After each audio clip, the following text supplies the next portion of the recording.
तो अपराधियों में किस तरह से है योगी का डर, आइए आपको बताते हैं उन बड़े और अहम जानकारी के जरिए, वो बड़े पॉइंट्स के जरिए कि उत्तर प्रदेश में एक साथ 71 हिस्ट्री शीटर्स ने सरेंडर किया। ये सरेंडर हम आपको दिखाएंगे, तस्वीरें भी दिखाएंगे। हरदोई की ये घटना है जहां से ये मामला, जो अनोखा मामला है वो सामने आता है। यहां 71 अपराधियों ने सरेंडर किया, हाथ में तख्ती लेकर ये थाने पहुंचते हैं। 71 हिस्ट्री शीटर्स अतरौली थाने में खुद से पहुंचे हैं। ये हिस्ट्री शीटर, सभी हिस्ट्री शीटर्स ने अपराध से तौबा कर ली है कि अपराध नहीं करेंगे।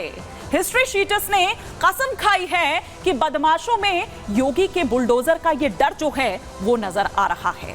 थाने में लाइन लगाकर हिस्ट्री शीटर्स ने हाजिरी लगाई। आइए वो तस्वीरें हम आपको दिखाते हैं, किन तस्वीरों की हम बात कर रहे हैं जो हरदोई से निकलकर सामने आई। ये अनोखा मामला, जैसा कि मैंने पहले भी कहा कि सख्ती चूकी हुई तो तख्ती लेकर पहुंच गए। कसम खा रहे हैं कि कहीं ऐसा ना हो कि ये बुलडोजर जो है वो उनके घर पर चल जाए। ये देखिए, ये वो तमाम हिस्ट्री शीटर्स जो तख्ती लिए वहां पर खड़े हैं। 71 अपराधी एक साथ इनकी हाजिरी यहाँ पर लगाई जाती है, ये परेड इनकी यहाँ पर कराई जाती है। अतरौली थाने की ये पूरी घटना है जो सामने निकलकर आती है और ये कहते हैं कि हम कसम खाते हैं कि कभी अपराध नहीं करेंगे। ये बुलडोजर का खौफ है जो इनको यहाँ थाने तक लेकर आता है, क्योंकि हिस्ट्री शीटर्स की अगर बात की जाए तो उन पर हमेशा निगरानी रखी जाती है, तो वो निगरानी भी उसके बाद बंद हो जाएगी अगर ये अपराध नहीं करेंगे। और अगर कोई और अपराध करता है तो उसको भी यहाँ पर उसकी भी जानकारी दी जाएगी, उसे भी यहाँ थाने तक लेकर आया जाएगा। तो ये हिस्ट्री शीटर्स का सरेंडर हम आपको दिखा रहे हैं। अतरौली थाने की ये जो घटना सामने निकलकर आती है हरदोई से, उत्तर प्रदेश का हरदोई, जहां पर अतरौली थाना 71 हिस्ट्री शीटर्स एक साथ वहां पर पहुंचते हैं इस खौफ से कि कहीं ऐसा ना हो कि इस अपराध के चक्कर में हमारी जो पूरी जो संपत्ति है या जो भी हमने बनाया है वो भी कहीं साफ हो जाए। एएसपी क्या कुछ कह रहे हैं इस पूरे मामले पर, थाना जो एएसपी है, आइए आपको सुनाते हैं।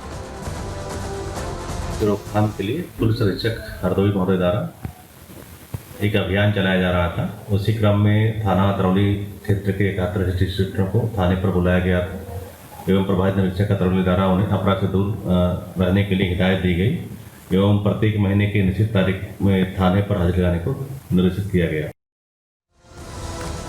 तो चाहे अपराधी हो या फिर खाकी, नहीं मिलेगी कोई माफी। हम ये क्यों कह रहे हैं? अपराध के खिलाफ योगी आदित्यनाथ का जीरो टॉलरेंस पॉलिसी है और वो पॉलिसी नजर भी आती है। पिछले कुछ दिनों में भी हमने देखा था कि किस तरह से पूरा थाना का थाना सस्पेंड कर दिया जाता है एक मामले में, और इधर नोएडा में कैब ड्राइवर से लूट के मामले में सख्त एक्शन लिया जाता है। नोएडा पुलिस के आरोपी एसआई पर सख्त कार्रवाई की जाती है। लखनऊ से यह ऑर्डर आता है और नोएडा सीपी का बड़ा एक्शन नजर आता है। लूट का जो मास्टरमाइंड है एसआई अमित मिश्रा, उसे सस्पेंड कर दिया जाता है। गिरफ्तारी के बाद उसकी कोर्ट में पेशी होती है। आरोपी एसआई को जेल, अपराधी हो या पुलिस, योगी को क्राइम बर्दाश्त नहीं है। ये साफ तौर पर उनकी ओर से कहा गया है कि छोड़ूंगा नहीं, फिर चाहे वो कोई अपराधी हो, माफिया हो, खाकीधारी हो। कैब ड्राइवर को लूटा था इसने, इस आरोपी एसआई की जिसकी हम यहां पर बात कर रहे हैं, और फिर इसके बाद इस एसआई पर एक्शन होता है।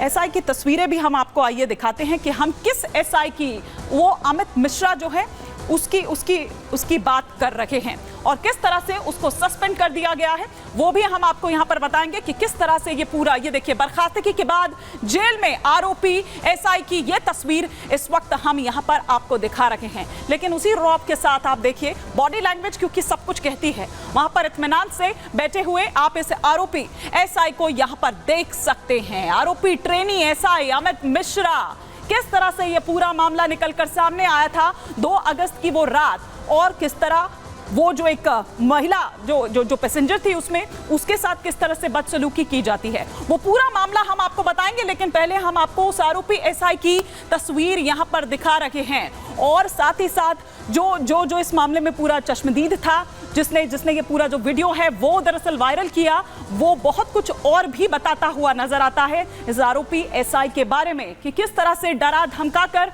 वो उसकी गाड़ी में, क्योंकि उसका वो दोस्त था तो इसलिए उसकी गाड़ी में वो किस तरह से घूमता था, पैसा नहीं देता था, वसूली का काम करता था और भी कई ऐसे आरोप हैं जो इस मामले में निकलकर सामने अमित मिश्रा के खिलाफ आए हैं। ये नोएडा का पूरा कैब लूट कांड है, ये नोएडा का कैब लूट कांड है। क्या कुछ एक्शन इस मामले में अब तक हुआ है, आइए फटाफट से हम आपको बता देते हैं कि नोएडा कैब लूट कांड का ये मामला, जिसमें डीसीपी सेंट्रल की बात करें तो उन्हें इस मामले में पद से हटा दिया जाता है। इसके बाद चौकी प्रभारी जो है उनको भी निलंबित कर दिया जाता है। एक के बाद एक किस तरह से यहाँ ये जो पूरा एक्शन है वो लिया जा रहा है या गया है, वो हम आपको यहाँ पर दिखा रखे हैं। 2 अगस्त को ये पूरा मामला सामने आता है और उसके बाद लखनऊ से ये ऑर्डर आता है और लखनऊ के ऑर्डर के बाद ताबड़तोड़ एक्शन जो है वो यहाँ नजर आते हैं। आरोपी ट्रेनी एसआई अमित मिश्रा निलंबन के बाद जेल भेज दिया जाता है। आरोपी आशीष अवस्थी की बात करें तो वो फरार है, उसकी तलाश तेज है, उसके लिए दबिश दी जा रही है जगह जगह पर। आरोपी अभिनव की बात करें तो वो भी फरार है, उसकी भी तलाश की जा रही है, उसके लिए भी दबिश दी जा रही है। तो ये तस्वीर हम आपको यहां पर दिखा रखे हैं और ये देखिए, ये डीसीपी सुनीति सिंह हैं जिन्हें पद से हटाया गया है क्योंकि लुटेरे एसआई को बचाना इन्होंने बचाया तो वो बचाना इन्हें महंगा पड़ गया। किस तरीके से मामले को दबाने की कोशिश पहले की जाती है, मामला सामने आने नहीं दिया जाता है और फिर उसके बाद जब मामला सामने आता है, लखनऊ से ऑर्डर आता है, उसके बाद डीसीपी सुनीति सिंह को हटा दिया जाता है, महंगा पड़ जाता है उनको आरोपी एसआई अमित मिश्रा को बचाना और इसीलिए ये जो एक्शन है वो लिया जाता है डीसीपी सुनीति सिंह पर। अब देखिए यहां पर हम आपको दिखा रहे हैं थाना प्रभारी अरविंद कुमार को भी इस मामले में सस्पेंड कर दिया जाता है। ये बिसरक थाना प्रभारी हैं, ये हम आपको यहां पर दिखा रहे हैं।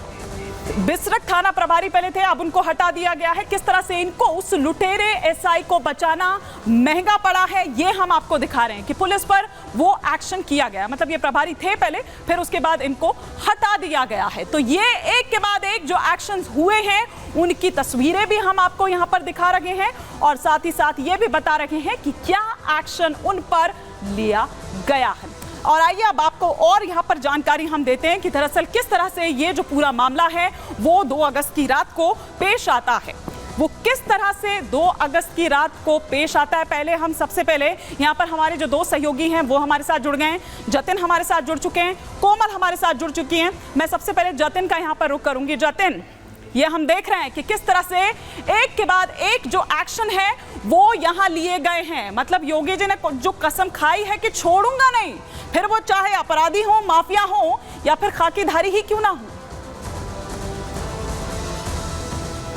बिल्कुल सही कहा आपने, अपराध जिसने भी किया है उसके खिलाफ कार्रवाई जो है वो की जा रही है और योगी राज में ऐसी ही तस्वीर हम लगातार देख रहे हैं। लेकिन नोएडा की ये तस्वीर इस लिहाज से भी हैरान कर देने वाली है कि सुरक्षाकर्मी, पुलिसकर्मी जो कि आम जनता की सुरक्षा के लिए हैं, वो किस तरीके से उगाही कर रहे हैं और एक सब इंस्पेक्टर रैंक का ऑफिसर जो कि वर्दी में मौजूद था, रात को एक ड्राइवर को रोक लेता है और वो तब रोकता है जब उसके साथ एक महिला पैसेंजर भी थी। आप देखेंगे कि जो FIR दर्ज की थी इनिशियल, उसमें उस महिला के साथ बदसलूकी का जो जिक्र है वो नहीं किया गया था और यही कारण है कि जो तमाम डीसीपी रैंक के ऑफिसर्स हैं उन पर भी कार्रवाई की गई। हालांकि प्रशासन द्वारा यह बोला गया कि उन्होंने उच्च अधिकारियों तक इस मामले में जानकारी नहीं दी, क्योंकि वाकया जिस तरीके से आप भी बता रही हैं कि 2 तारीख का था, 3 तारीख को सुबह पुलिस को शिकायत की गई। कैसे SHO जो थे बिसरक के, वो इस पूरे मामले को गुमराह करने की कोशिश कर रहे थे। डीसीपी रैंक तक के अधिकारी को इस मामले में जानकारी दी। कमिश्नर लक्ष्मी सिंह ने निर्देश दिया कि ACP रैंक को इस पूरी इंक्वायरी का जिम्मा दिया।